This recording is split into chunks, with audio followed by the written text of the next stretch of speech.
Not all beer is made in huge factories. Here at the Offbeat brewery, they make and sell beer in almost micro proportions. Michelle is in charge and is here to tell me more.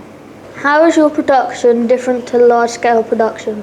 What we do is all done by hand. It's all manual here, from digging out the mash when you're digging out lots of wet spent grain. There's some breweries, the bigger breweries, have buttons that will sort of tip the vessel over and sort of help dig it out. It's a big heavy job.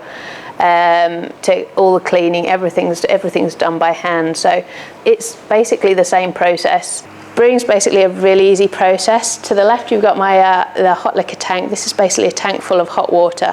From this, we go into here. We add the hot water with the malted barley. The barley releases its sugars. We leave it standing there at about 65, 66 degrees for an hour, hour and a half, depending on the recipe. Then out the bottom of this, we run the liquid, leave the grains behind in here. The liquid runs off into here. This is basically the copper or the kettle. It boils up. We add hops at the beginning of the boil, and that gives you bitterness.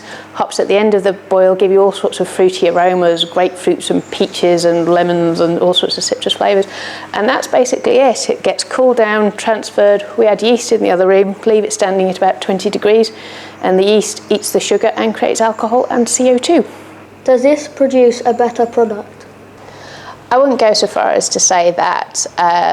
The variety of beers we can make is what's really giving us our little niche here. Because it's such a small setup, we're only making sort of 7 casks at a time, which means there's only 7 to sell. So whether they go out through the bar here or they go out to pubs or to beer festivals, when they're gone, that's it. We can make that beer again, or we can do something new or something different. We've made lagers, we've made bitters, we've made big hoppy IPAs, we've made sours. So it gives us a real scope on different beers that we can try out and try some different things. What happens to beer after it's made?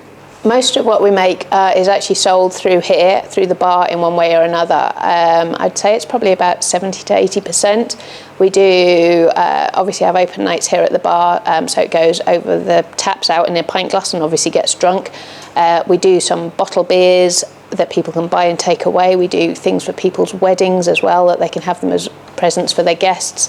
And then we do outside events as well, so we'll set up a bar in the town if there's something going on here in Crewe. Thank you, Michelle, and all the best for your continued success.